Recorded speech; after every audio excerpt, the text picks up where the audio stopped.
Pernah. Sampai masuk koran. Termasuk koran? Yes. Salah kan?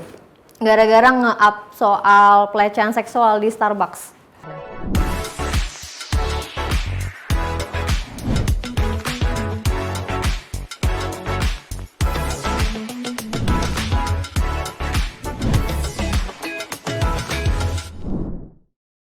Halo Besti, di episode ke-8 ini kita mau bahas soal netizen barbar.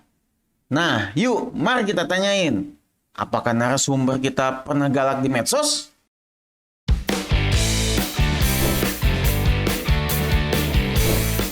Pernah. Sampai masuk koran. Termasuk koran? Yes. Salah kan?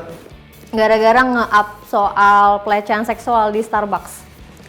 Jadi waktu itu ada tweet kan yang viral, cuman retweetnya baru 3.000. Nah dia tuh ngobrolin soal, speak up gitu deh soal pelecehan seksual. Jadi kayak ada cowok yang nge-zoom in zoom out belahan payudara yang cewek yang ada di Starbucks gitu. Dan dari situ karena dia ngerasa nggak punya backingan, ya udah jadi gue up aja.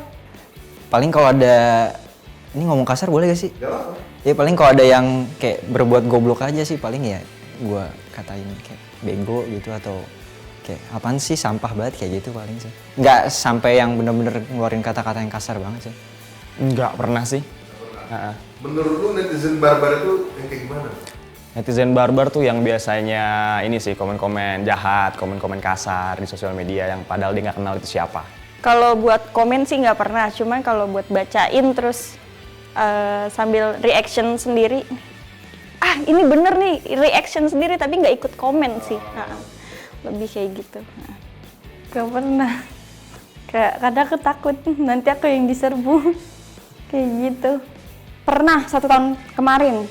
Itu apa nih? Selebgram yang kabur karantina.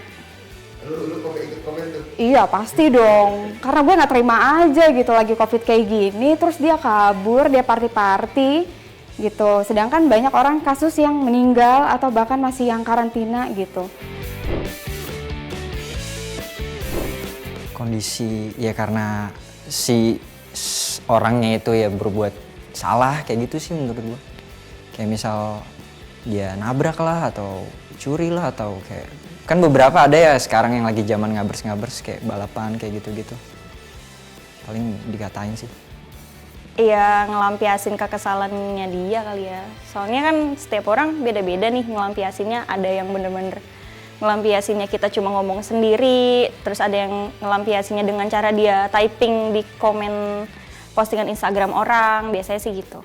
Kondisinya mungkin dia kurang perhatian dan juga emang ngelampiasin kekesalannya, nggak tahu mau kemana, jadi biasanya langsung kayak bacotin orang aja, biasanya sih gitu. Projecting negativity, kadang tuh orang tuh punya sisi negatif dalam dirinya nih. Misalkan kayak satu hari tuh kayak dia kesel banget dan dia tuh mau ngelampiasin. Nah dia tuh projectingnya itu kalau nggak ada orang sekitar ya ke sosial media gitu. Mungkin itu juga merupakan masalah dari ini ya, manajemen angernya dia yang super jelek gitu sih kalau menurut aku. Biasanya dia tuh nggak didengar sama orang lain, jadinya dia tuh meluapkan ke medsos. Jadi kayak maksudnya biar dia tuh didengar gitu, tahu perasaan diri dia sekarang kayak gimana gitu. Mungkin teman-temannya lagi pada sibuk makanya dia nggak didengar kayak gitu. Karena kita nggak bisa menyalurkan kekesalan kita sama itu orang secara langsung, makanya kita menyalurkannya itu melalui sosmed gitu. Punya. Nah, bisa nggak akun keduanya buat apa deh? Biasanya buat nge-spam di SG terus kayak nge-stalk orang. Stalking sama follow online shop gitu. Enggak sih, nggak punya. Marah-marah di akun utama aja kalau emang pengen. Nah, kalau akun blognya? Nggak punya. Cuma punya 1 akun aja. Akun kedua ada buat lihat-lihat barang-barang jajanan. Nggak ada sih, nggak punya sih, biasanya medsos cuma 1 doang. Enggak juga. Enggak juga. Lebih ke apa ya? Karena lebih suka kayak fashion gitu, thrifting sih, lebih suka kayak gitu dibanding nge-stalk lewat Instagram pribadi. Kadang biasa aja sih, cuman ya seenggaknya lumayan lah ada media buat ngelampiasin, walaupun ya seenggaknya kita nggak kasar-kasar banget sih. Agak sedikit lega, cuman setelah gue mikir-mikir, gue kan mikirnya kayak telat gitu ya, kayak 2 harian gitu, kok gue agak nyesel ya gitu sih, karena kayak dia kan bisa apa namanya, bisa menjadi yang lebih baik lagi gitu, kenapa nggak coba diomongin secara baik-baik gitu. Biasa aja sih, maksudnya karena memang apa mas? Apa ada sesuatu yang lega, lu udah marah-marah? Oh enggak, karena ya gue ngatain nggak sampai yang kayak sampai panjang gitu, paling cuma kayak apaan sih nih goblok kayak gitu-gitu aja sih, sampah kayak gitu-gitu aja. Soalnya kadang orang tuh kan suka misinterpretasi ya, jadi kayak misalkan ngomong A nanti dilebarin sampai Z gitu loh, makanya hal itu sih yang bikin kita harus hati-hati di medsos.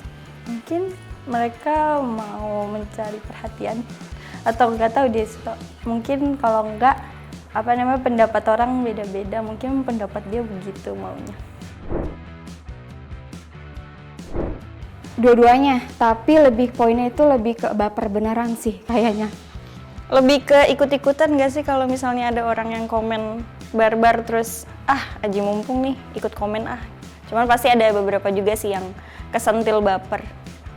Kadang orang tuh punya sisi yang nggak bisa kita ngerti ya. Mereka itu maki-maki karena emang mereka beneran kesel sama orangnya, atau emang mereka tuh ya itu balik lagi projecting negativity gitu. Ya biasanya sih nggak baper beneran ya, kalau emang yang gue tangkap sih dia sekedar ngatain aja kayak gitu kan, sekedar ya udah apa yang dia lihat terus dia katain, udah sekedar sampai situ aja sih, nggak sampai yang kayak ini orang goblok banget, nggak sampai kayak gitu sih menurut gue. Biasanya dia yang jahil, kayak maksudnya dia emang iseng aja kayak mau ngetik kayak gitu sih. Biasanya yang aku lihat sih dari beberapa kasus. Ada beberapa yang iseng, ada yang emang beberapa jahat aja sih. Kalau iseng biasanya emang pengen ngelampiasin semuanya aja ke situ, ke media sosial. Biasanya kan ada orang-orang yang jahat emang kayak gitu. Lu udah pesen nggak buat komen-komen orang yang jahat-jahat itu? Ada pesen sih sebenarnya, lebih bijak aja sih pakai sosial media. Terus kalau misalkan emang mau komen, cari tahu dulu, jangan langsung komen tanpa sepengetahuan apapun. Sebenarnya sih itu aja.